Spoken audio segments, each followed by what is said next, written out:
So this particular story is something that I've been doing my extensive research on for the last week or so, as something that I wanted to bring to this channel, because this channel isn't only about reviewing, TV shows, it's also about bringing important issues to light and raising awareness. And I find this particular one to be absolutely shocking, but not surprising, because I've heard of these stories before. Hey guys, it's Murad Murali. Hope you guys are doing well today. If you haven't already, click that button for daily and consistent content. Head over to my Instagram, Murad_Murali. Head over there, please, and follow and like. I would really appreciate it. And let's get into this video. Now, before we do get into this video, a quick trigger warning. Before we do get into this video, this is a particular story detailing very explicit, sad, shocking kind of events that have taken place. So a trigger warning is placed here at the beginning of the video, just to let you guys know that this particular video and the information that I'm going to say is just very shocking, because this is a topic at hand that I wanted to, discuss. But it seems that, Faustina Tay is her name, and that is her name, and I feel like we should be saying her name 24/7. Beirut, Lebanon is where this took place. On the morning of March 13th, Faustina Tay sent a final desperate message to an activist group she had contacted about the abuse she was suffering at the hands of her Lebanese employers. So this was a situation where she was a maid to a Lebanese family, and unfortunately she passed away. Now, how that happened, how she, spontaneously disappeared, is a mystery. To me, I wouldn't say it's really a mystery. I feel like, if you put the pieces of the puzzle together, you will begin to get a very nasty image once you have collected all those, pictures and puzzle pieces. And I feel like this particular story is it's just harrowing. So this is why I wanted to discuss it. That's just the background of it. Before I get into it, I'll give you a background. God, please help me. The 23-year-old. She was only 23. The 23-year-old Ghanaian domestic worker wrote. About 18 hours later, she was found passed away, dead. Tay's body was discovered in a car park under her employer's 4th-story home in Beirut's southern suburbs between 3 and 4 a.m. on March 14th. So this literally happened under a month ago. Literally under a month ago. A forensic doctor who examined her body found that her death was caused by a head injury as a result of falling from a high place and crashing into a solid body. The doctor found no marks of physical assault. A search of Tay's employers' homes found no signs of a struggle, and the death was being investigated as a suicide according to a police report. Hussein, whose home Tay had lived and worked in for 10 months at the time of her death, informed Al Jazeera, a news channel, that he and his family had actually been sleeping when she died. So they weren't even aware that she passed away. This is the story that they have given, and that is their side. They don't know what happened. We were all sleeping. It happened at 3-4 in the morning. We ain't about that time. We were in our beds. Dia said he did not know what had driven the 23-year-old to take her own life, and denied he ever physically assaulted her, saying, "I have never laid a hand on her." But in the week before her death, Tay sent dozens of text messages, Tay is the maid, and more than 40 minutes of voice messages to Canada-based activist group This Is Lebanon, and her brother in Ghana as well, providing detailed accounts of recurrent physical abuse.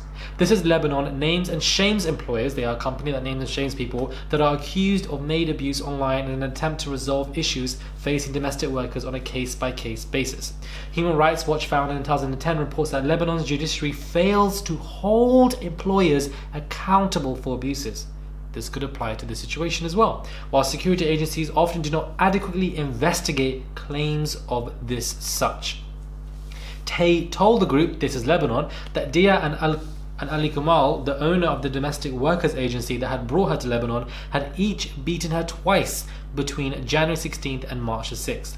Kamal had beaten her along with one of his employees, Hussein, she said. In the messages, Tay repeatedly expressed concerns that speaking about her ordeal could lead to more abuse and the confiscation of her phone, which she said had taken place once before. She also feared much worse. I'm scared, she says. They might kill me, she said in a chilling voice note to the activists.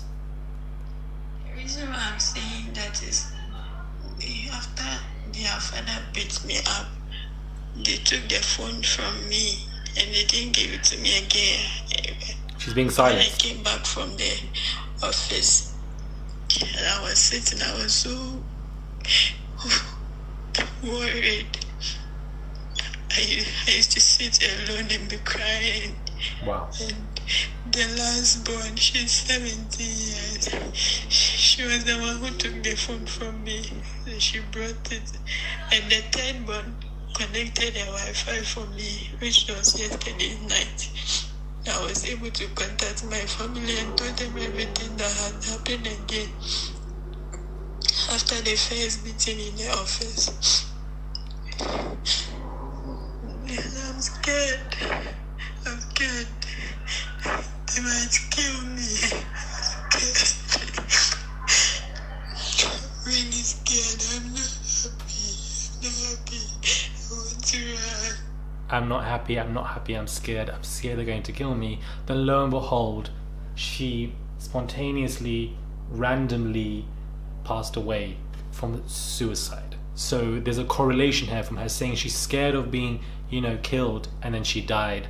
And she had accounts of where the family that she used to live with used to beat her up. The manner of Tay's death is not uncommon in Lebanon, a country with about 250,000 domestic workers. 2 die each week, according to the country's General Security Intelligence Agency, with many falling from high buildings during botched escape attempts or in cases that are ruled suicides. Interesting. Domestic workers like Tay are employed under the country's notorious kafala system, which ties their legal residence to their employer, making it very difficult for them to end their contracts. A reoccurring situation that we see in the Middle East. This sponsorship system, which is in place in several Middle Eastern countries, has facilitated a range of abuse, such as non-payment of wages, a lack of rest time, and days off, and forms of assault. Lebanon's former Labour Minister Camille likened the system to a modern-day slavery and began a process of reform that is still in its very early stages. Clearly, women who come to Lebanon for domestic work from a host of Southeast Asian and African countries such as the Philippines, Nepal, and Ethiopia are usually looking to support their families back home and eventually return. Tay's case sheds light on the type of abuse that ends with many returning to their families in coffins.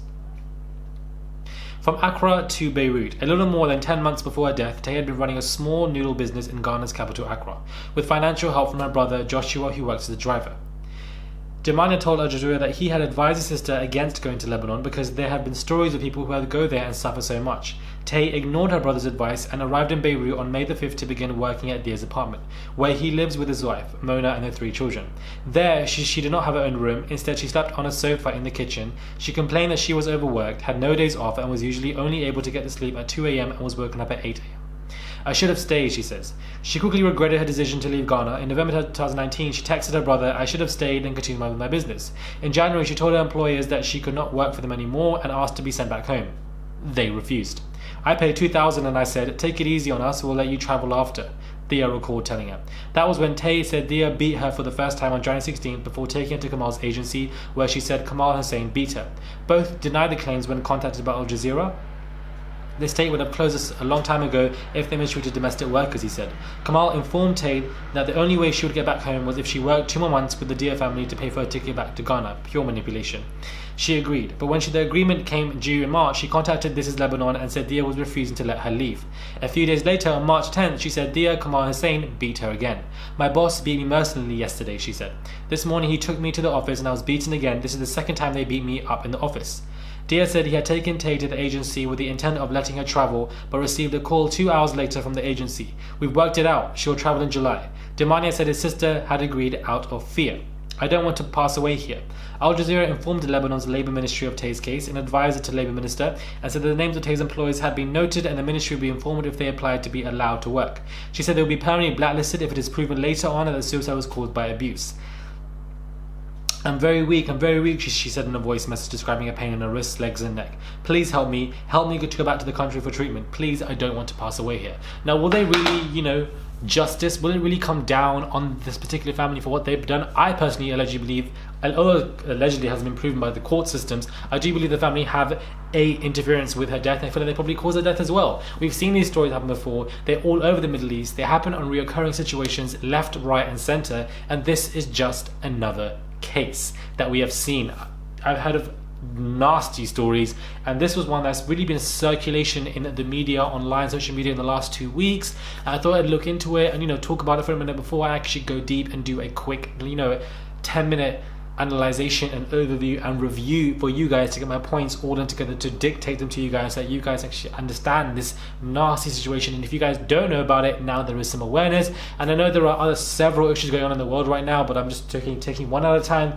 And just because there's an issue going on, if I see a video of something, I need to do my full research. You have to do full extensive research, look into stuff, find sources, find multiple videos, find, you know, witness statements, witness accounts. You need to do everything and anything and gather it all together so that when you do create a video or a podcast, it can be as concordant and accurate as possible, so that there is some flexibility for you guys in terms of being able to analyze the clarity of the, you know, heinous situations. And this is just another one of those sad ones that I'm unfortunately bringing to this channel. Let me know what your thoughts are. Hopefully you guys are, you know, staying safe at home during self-isolation, and hopefully you guys, you know, if you have nothing to do, this video entertained you guys, and not really entertained you guys, but informed you guys and educated you guys about this particular lady. And I feel like, you know, she died in a very unfortunate manner. I do believe that something took place with the family, because 3 to 4 a.m. he suddenly passed away from suicide, although there was no sign of assault. But, you know, companies have proven that through factual information, families aren't really, you know, brought down with justice when it comes to a situation like this. They get away with it.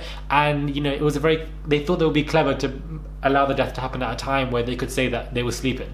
They have already sorted their lullaby, and she was complaining about her being beat as well. So it's all very fishy and just very, very sinister. That's the word. That is the theme of this video. It's just very, very sinister, very, very sinister. Because if you want to look in the book of Islam, it doesn't say anywhere that you should treat anybody like this, but people like to subconsciously and 100% consciously like to feel superior, like to feel better than people, better than a person, because it makes them feel good about themselves. And when they physically beat people, that is just another reminder for them that they are better than you. I can do what I want, you are mine. It's a power trip, comes in many forms, and it can really dominate, dictate, and just have these catastrophic, you know, events to your mind, because you become this monster of an individual, and it is all your fault. And I just feel like the family themselves should all be tremendously ashamed of themselves. They should just all be ashamed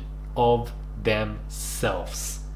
La hawla wa la quwwata illa billah. Astaghfirullah wal azim. This is absolutely disgusting. It's nasty. And whew, wow. Let me know what your thoughts are. Please do subscribe. Click that button for daily and consistent content, and I'll catch you guys soon for another video.